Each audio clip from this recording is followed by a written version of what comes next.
आज पाकिस्तान की हालत आप देख रहे होंगे, क्या हाल हो गए हैं पाकिस्तान में। भीख का कटोरा लेकर के घूम रहा है। बहनों और भाइयों, वहां की हुकूमत ने वहां के लोगों को कहां पहुंचा दिया है, यह किसी से छुपा हुआ नहीं है।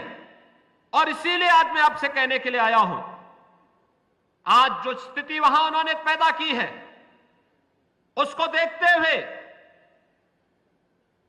अब तो बलूचिस्तान भी कह रहा है कि पाकिस्तानी हमें विदेशी कहते हैं, तो हमें अब पाकिस्तान में नहीं रहना है।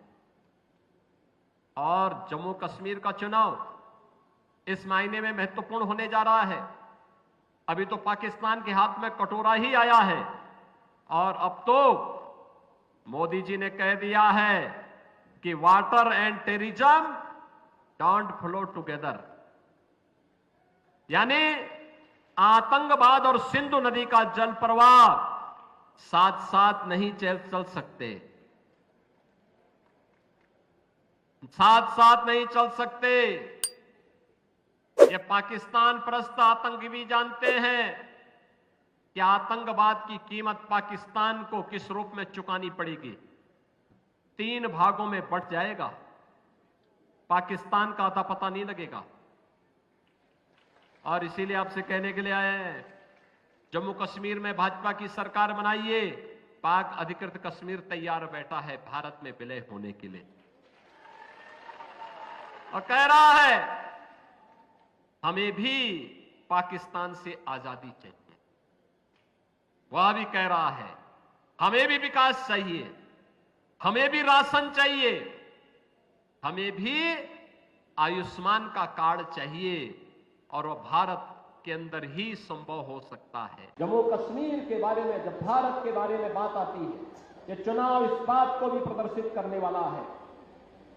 हम लोग बचपन में गाते रहे हैं, बिना सिंध के हिंद कहां है, रावी बिन पंजाब नहीं, गंगा आखिर खुश हो कैसे, जब तक संग चीनाव नहीं है। बहनों और भाइयों, पाकिस्तान आज परेशान है 2 कारणों से। एक, अपने ही कर्मों की सजा भुगत रहा है। बलूचिस्तान कहता हमें पाकिस्तान में नहीं रहना, क्योंकि बलूचिस्तान के लोग कहते हैं, बलूचिस्तान के लोग कहते हैं कि साहब पाकिस्तान की हुकूमत कहती सारे विदेशी है। ये बलूचिस्तान के लोग अपने को अलग कह रहे हैं। और याद रखना, भारत सरकार ने भी घोषणा की है कि water and terrorism don't flow together, यानी भारत सरकार ने एक साथ घोषणा की है, पाकिस्तान को 2 टुक कहा है कि आतंकवाद और सिंधु नदी का जल प्रवाह साथ साथ नहीं चल सकते। 1960 के सिंधु जल बंटवारे की समीक्षा करने का आदेश भारत सरकार ने दे रखा है। 1960 के जल बंटवारे का मतलब अभी तक तो पाकिस्तान के हाथों में इन 75 वर्षों में कटोरा आया है। अब एक एक बूंद पानी के लिए तरसेंगे लोग, एक एक बूंद पानी के लिए तरसने वाले हैं।